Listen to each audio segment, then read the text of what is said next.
խլել այդ իրավունքը։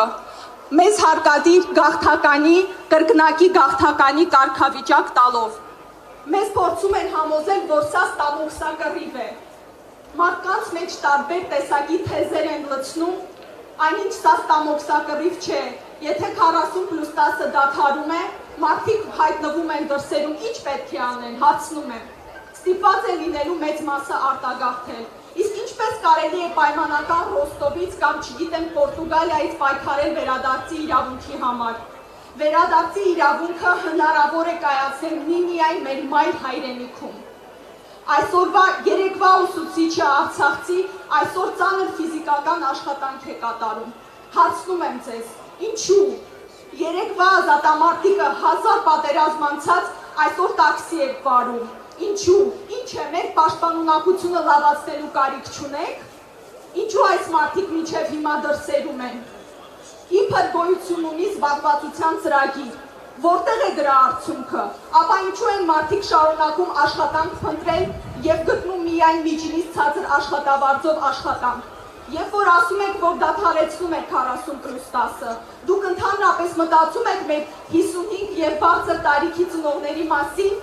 ովքեր աշխատաշուկայում մրցունակ չեն։ Ինչ պետք է անեն այս մարդիկ։ Կա արդյոք այս հարցերի պատասխանը։ Երբ որ ազգային ժողովի ամբիոնից հայտարարում եք, որ կրճատում եք, որ գնան եւ աշխատեն, արդյոք կարծում եք, որ հնարավոր է ընդամենը 50,000 ստանալով վճարել եւ բնակված եւ ապահովել ընտանիքի նորմալ կենսապայմանները։ Եթե այդպես է, առաջարկում եմ տեղերով փոխվենք։ Եկեք մենք գանք ձեր ապարտամենտներում ձեր աշխատավարձերով ապրենք, դուք ստացեք 40+10 եւ տեսնենք, թե ինչպես եք արժանապատիվ գոյատևում։ Եղեք օրինակ։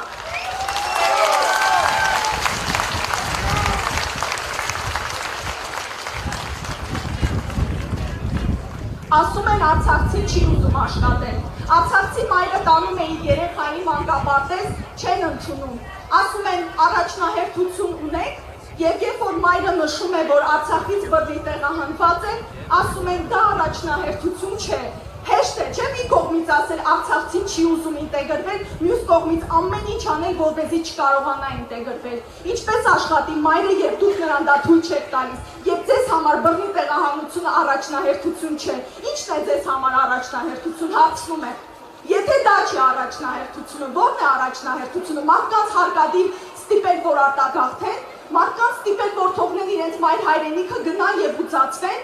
Մենք ուզում ենք ապրել մեր մեծ հայրենիքում։ Մեզ ոչ մեկ իրավունք չունի զրկել դրանից։ Առանց այն էլ 40+10-ի պայմաններում շատ մարդիկ ստիպված էին հեռանալ։ Հիմա առավել եւս դա ակտուալ է։ Չեք թողնելու, որպեսզի դուք ձեր կեղտոտ ձևերով մարդկանց փորձեք խաբել, որ արցախցին չի աշխատում։ Արցախցին աշխատում է, պարզապես ձեզ նման մեծ աշխատավարձեր չի ստանում։ Շատ հաճախ ստիպված է մի քանի տեղ աշխատել, որպեսզի կարողանա տարրական ընտանիքի կարիքները հոգա։ Դուք տեսել եք պատերազմից տուժած ընտանիքներին, դուք տեսել եք պայթյունից տուժած ընտանիքներին։ Հարց եմ տալիս, տեսել եք ինչ վիճակում են գտնվում այդ մարդիկ։ Դուք մինչև հիմա անգամ կարգավիճակ չեք տվել պայթյունի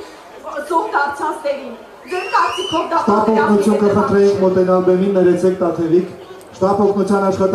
աշխատակիցներին խնդրում ենք մոտենալ բեմից աջ հատված։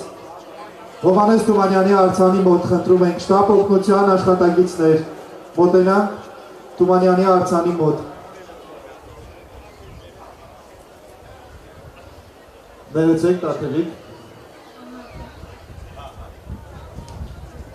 Սոցիալփոխնախարարը հայտարարում է, որ կան իբր միլիոններ վաստակող արցախցիներ։ Իսկ ես հարցնում եմ, քանիսն են նրանք, 10, 30,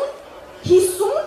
ապա ինչու չեք նրանցը կրճատում, ինչու եք կրճատում հազարներին, ովքեր մինչև հիմա ունեն խնդիրներ և մինչև հիմա չեն կարողացել դրանք լուծել։ Դուք լուծել եք բնակարանային հարցը, հարցնում եմ։ Դուք լուծել եք մարդկանց զբաղվածության հարցը, ձեր ֆեյք ծրագրերը կարիքահեն չեն։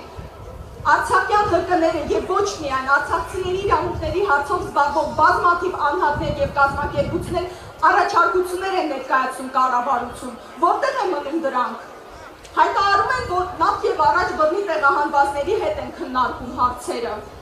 Հետո տեսնում եք համացանցում հայտնված նկարներ, որտեղ չգիտես ինչու ոչ մի արցախցու չենք ճանաչում։ Որն է պատճառը։ Գնում եք ինչ-որ պատահական մարդկանց հավաքում բերում եւ ներկայացնում, որ բռնի տեղահանվածների հետ հարցեր եք քննարկում։ Ես չեմ հավատում, որ որևէ արցախցի ներկայացել է եւ ասել է, որ շատ լավ միտք է, դադարեցրեք 40+10-ը, թող ընկնենք փողոցները եւ մնանք դրսերում։ Սա շատ լուրջ հարց է։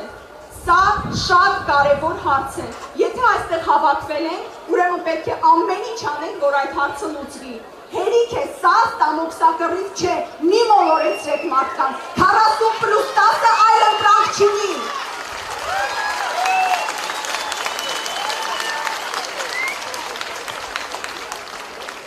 Մեր Տաթևը հիմա խոսքը կշարունակի, բայց շտապ օգնության աշխատակիցներ խնդրում ենք մոտենալ Թումանյանի արձանի մոտ, բեմից աջ հատված։ Շատ լավ, ահա արդեն այնտեղ են, շնորհակալություն, գներես։ Բոլոր են մարդկանց, ովքեր ձեզ կասեն, որ ստամոքսակռիվ է, ասեք նրանց, որ հաճելի չէ ամեն ամիս սպասել 50,000 դրամ աջակցության։ Ասեք նրանց, որ արցախցի սովոր չէ նման աջակցության։ Ասեք նրան, որ արցախցի տուն ու տեղ է սարքել Արցախում, աշխատել է, արել է ամեն ինչ իր երեխայի արժանապատիվ ապագայի համար, սակայն հայտնվել է այսպիսի իրավիճակում։ Եվ ուզում եմ ամենակարևորը անդրադառնալ պրոպագանդային ատելության արցախցիներ։ Թեկուզ պարոն Ստեփանյանն այդ մասին խոսեց, բայց կարծում եմ, որ կարևոր է ևս մեկ անգամ շեշտել, որ բոլոր այն թեզերը, երբ որ դուք լսում եք, երբ ձեզ ասում են, որ դուք փախել եք, երբ որ ձեզ ասում են, որ չեք պայքարել, մի կռվեք այդ մարդկանց հետ, իրենք մեղավոր չեն, իրենք զոհեր են, այդ մարդկանց սրսկել են, որ իրենք արել են 30 տարի, որ դուք ուտեք, իրենց չեն ասում, թե դուք ինչ զրկանքներ եք կրել, իրենց չեն ասում, թե ձեր ընտանիքում քանի զոհ կա։ Արցախցին արժանապատիվ է, սա ստամոքսակռիվ չէ, եւ 40+10-ը այլ ընտրանք չունի։